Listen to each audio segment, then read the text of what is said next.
Hi, I am Ashwini और आज मुझे अपॉर्चुनिटी मिली है मोक्षा अजय जी से बात करने की एक बहुत ज़रूरी टॉपिक पे, बहुत ही सिग्निफिकेंट टॉपिक पे, जो कि है एंगर, गुस्सा, क्रोध, जिससे हमारी ज़िंदगी में बहुत स्ट्रेस रहता है।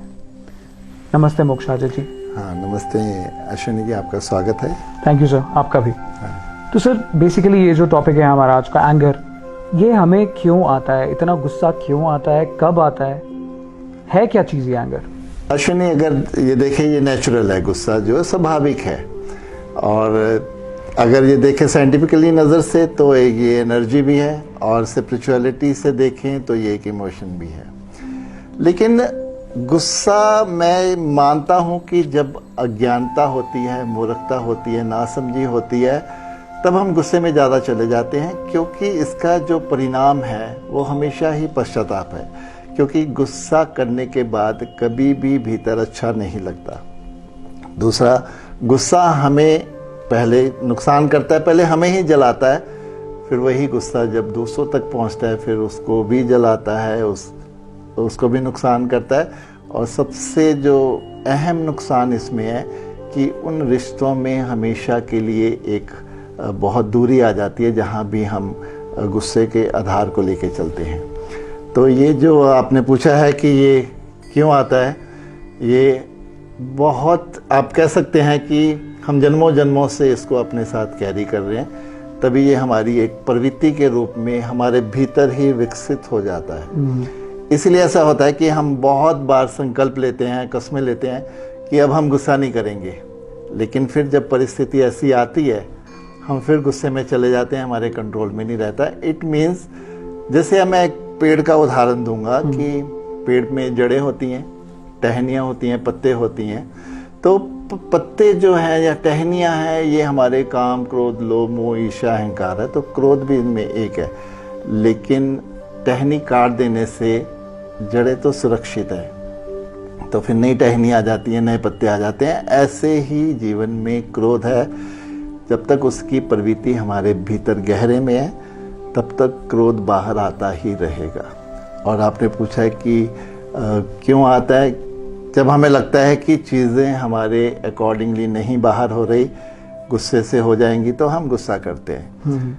या हमें लगता है कि मेरे गुस्सा करने से ही वो सब होगा जो मैं चाहता हूँ, तो इसीलिए ये गुस्सा हम बचपन से ही अपने साथ कैरी करते आ रहे हैं। बचपन में जब हमें कोई खिलौना नहीं मिलता तब हम गुस्सा करते थे, तो हमें मिल जाता था। तो वही हमारी एक जो जीवन शैली वैसे बन गई कि अगर मुझे कुछ पाना है, मुझे अगर किसी से कुछ भी करवाना है, तो वो गुस्से से ही हो सकता है। तो ये गुस्सा जो है हमारी एक आदत, फिर आदत से हमारा स्वभाव बन जाती है, फिर वही स्वभाव हमारे व्यक्तित्व में झलकने लगता है। तो आप देख सकते हो कि जो बहुत क्रोध करते हैं उनके चेहरे पे क्रोध आपको दिख जाता है। बिल्कुल। उनके ऑरा में, उनकी बॉडी लैंग्वेज में वो क्रोध आप देख सकते हो। तो ये क्रोध की परिभाषा है, उसकी डेफिनेशन है। जी सर। सर, इसमें आपने एक बात बोली है कि हमें गुस्सा करने के बाद एक गिल्ट फीलिंग होती है ना? लेकिन मुझे लगता है ये हमेशा सही नहीं होता। कभी कभी ऐसा भी होता है कि गुस्सा करना इतना ज़रूरी होता है कि जैसे मान लो हमारे साथ कुछ गलत हो रहा है, कोई हमें गलत ट्रीट कर रहा है, कोई हमें डिसरिस्पेक्ट से ट्रीट कर रहा है, कोई इंसल्ट कर रहा है हमारी, तो हमें गुस्सा दिखाना पड़ता है कि अगर हम गुस्सा नहीं दिखाएंगे तो उसे लगता है ही इज टेकिंग इट, और अगर हम गुस्सा दिखाते हैं सामने तो उसे लगता है कि हाँ यार ये तो फाइट बैक कर रहा है। और फिर लेकिन उसका एक ये नेगेटिव एस्पेक्ट जरूर है कि हमें खुद को उसके बाद अच्छा नहीं लगता है कि हम गुस्सा कर रहे हैं। अच्छा, जो आप बात कर रहे हो कि दूसरा हमें प्रोवोक करता है कि हमें गुस्सा आ जाए, isn't it? जी। तो ये कहाँ की समझदारी है कि हमने अपने जीवन की डोर सामने वाले को पकड़ा रखी है कि भाई तू मुझ पे गुस्सा कर तो मुझे भी गुस्सा आ जाएगा। तो सामने वाला जब भी चाहे क्या हमसे गुस्सा करवा सकता है। अब मान लीजिए आपके हाथ में पेन है, ठीक है, अगर मैं कहूँ ये पेन मुझे दे दें तो दीजिए जी। अभी तक मैंने इसको नहीं लिया तो आपके हाथ में है, तो ये पेन किससे रिलेट कर रहा है? आपके साथ ही जी। अगर मैं इसको ले लूं तो अब ये पेन मेरे पास आ गया, तो मेरी जिम्मेवारी बन गई इस पेन के प्रति। अब अगर मैं इस पेन को आपसे लेता ही नहीं हूं तो फिर मैं इससे मेरा कोई लेना देना नहीं है। वैसे ही जीवन में एंगर है, अगर मैं आपसे वो लेना ही नहीं चाहूँ, मुझे कोई फर्क ही नहीं पड़ता, तो फिर मैं क्यों आप पे गुस्सा होऊंगा। और वैसे भी जो गुस्सा आप कर रहे हो वो आपकी सोच है, आपका स्वभाव है, उसमें मेरा कोई लेना देना नहीं है। तो मेरे पास चॉइस है कि मुझे गुस्सा नहीं होना या गुस्सा होके आपसे भिड़ जाना, अपना नुकसान कर लेना, आपका नुकसान कर लेना। यही तो हम न्यूज़पेपर में, न्यूज़ चैनल में देखते हैं कि गुस्से में ये कर दिया, गुस्से में वो हो गया।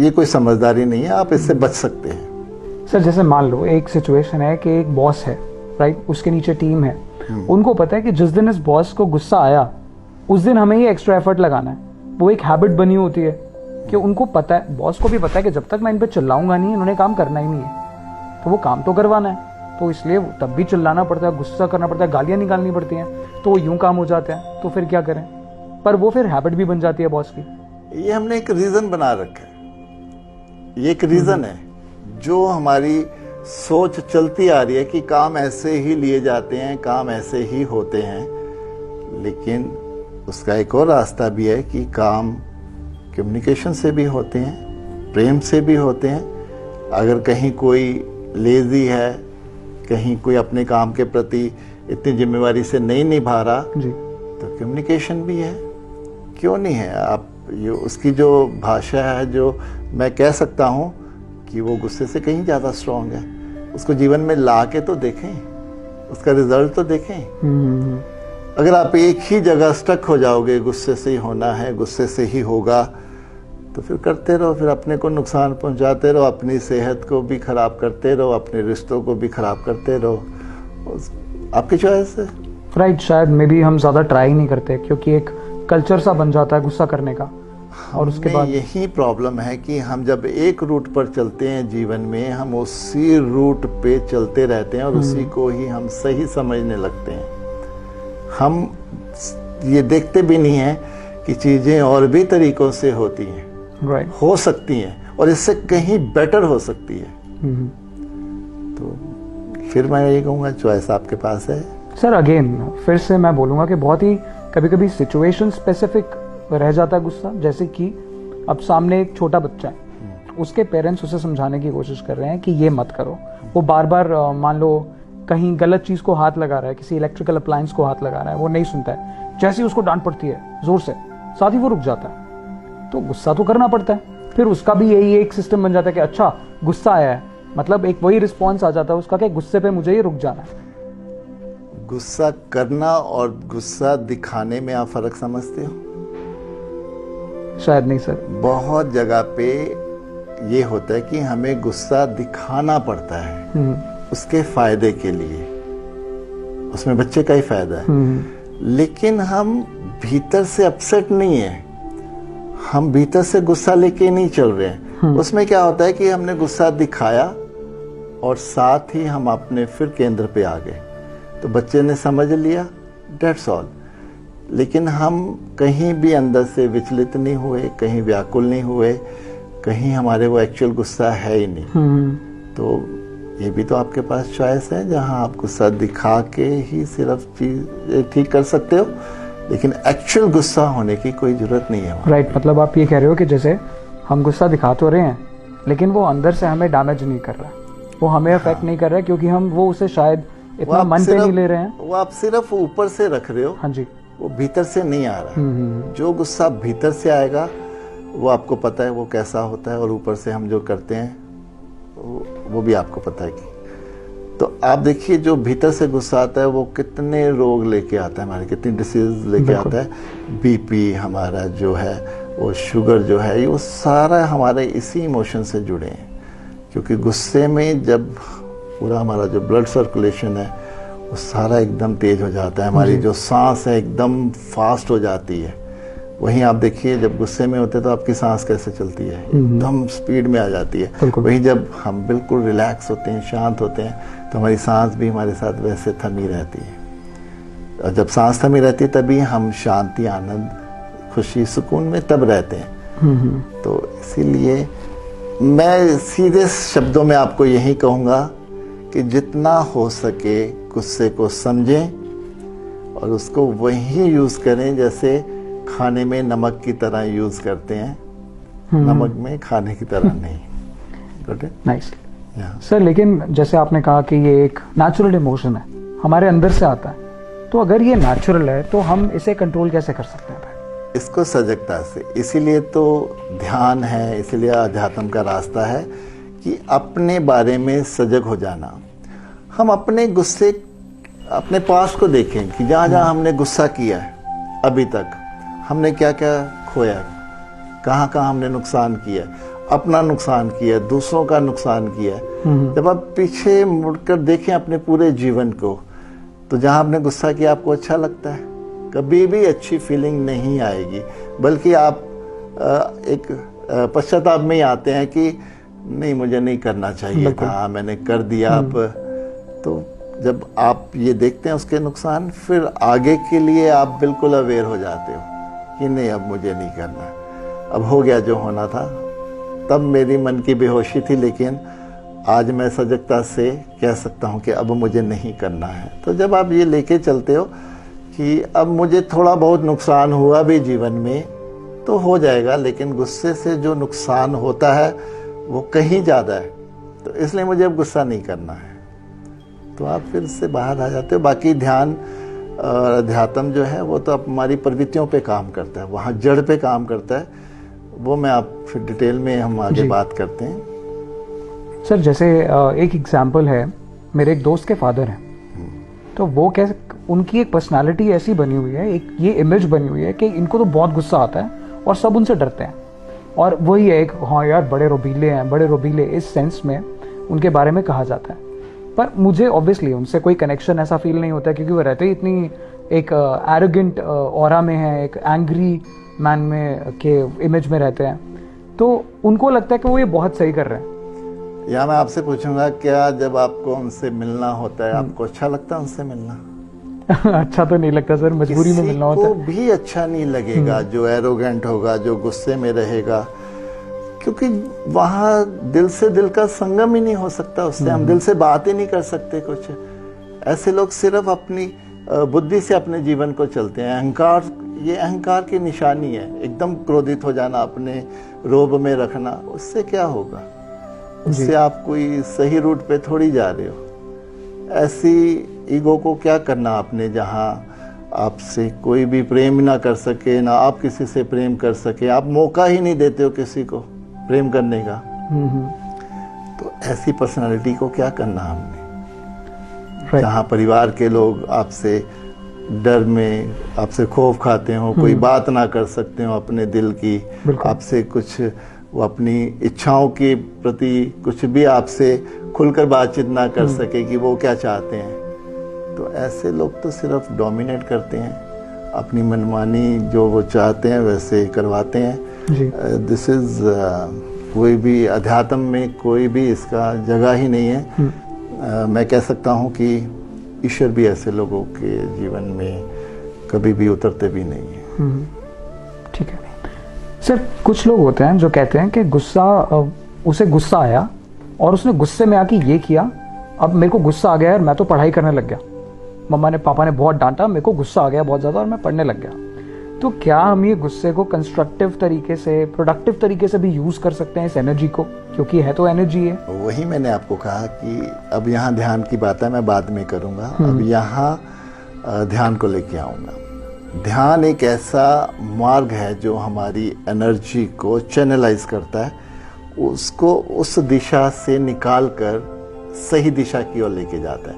क्योंकि जीवन में हमें एनर्जी तो एक ही मिली है, हम उसको कहीं पे भी यूज़ कर लें, उसको गुस्से में कर लें, उसको सेक्स में कर लें, अपनी किसी भी और एक्टिविटीज़ में कर लें। तो वही एनर्जी को जब हम ध्यान के रास्ते पे अपनी शरीर के, अपने वो जो 7 चक्र हैं उसके थ्रू जब हम चलते हैं, तो फिर वही एनर्जी हमारे मोक्ष का कारण भी बन जाती है जी।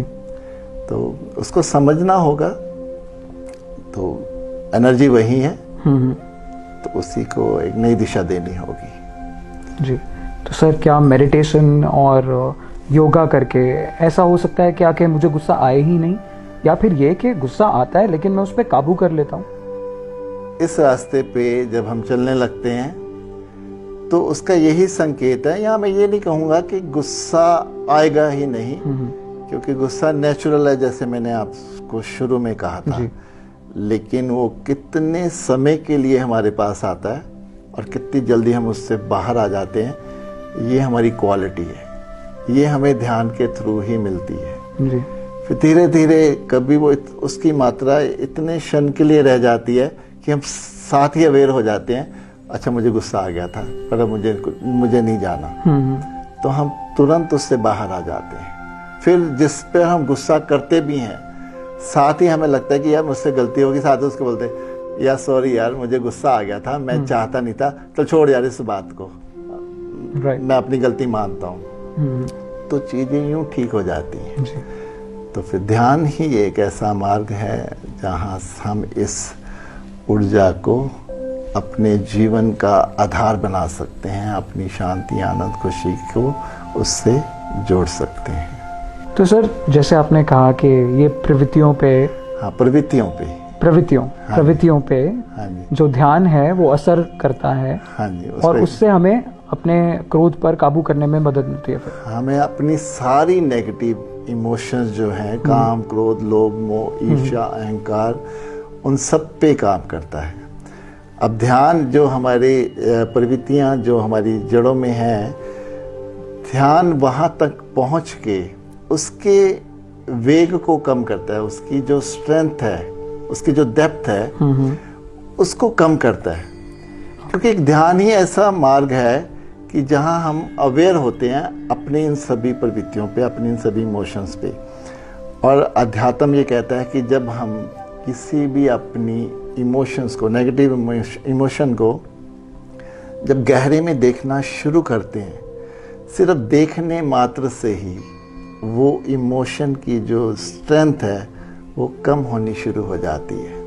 तो जैसे जैसे हम ध्यान में फिर उतरते जाते हैं, वो ध्यान उन सभी प्रवृत्तियों को डाइल्यूट करता जाता है।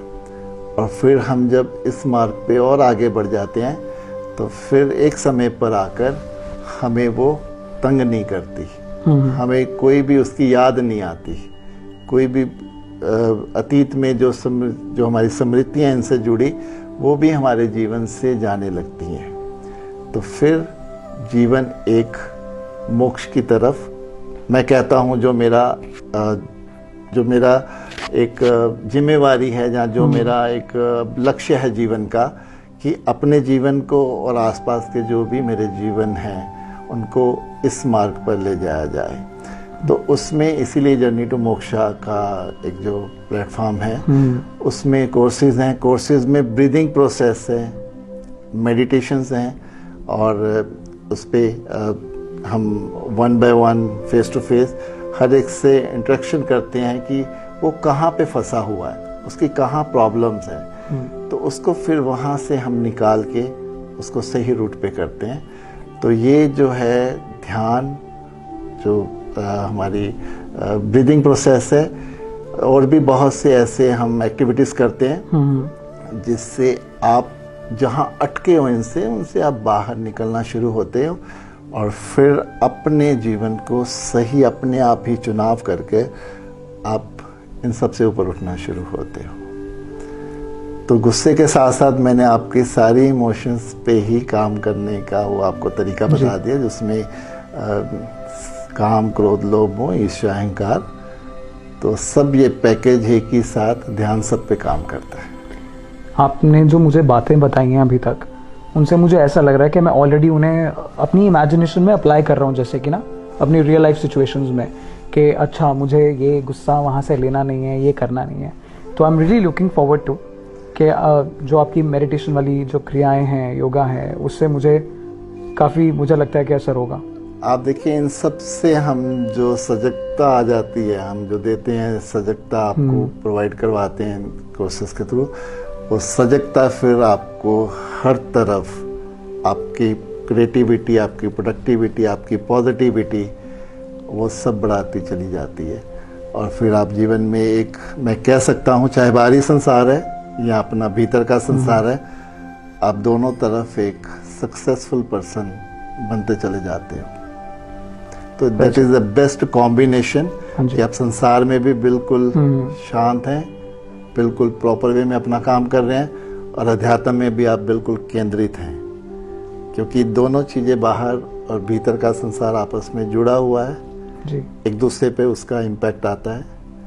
तो ध्यान देखिए दोनों पे काम करता है। Thank you so much sir.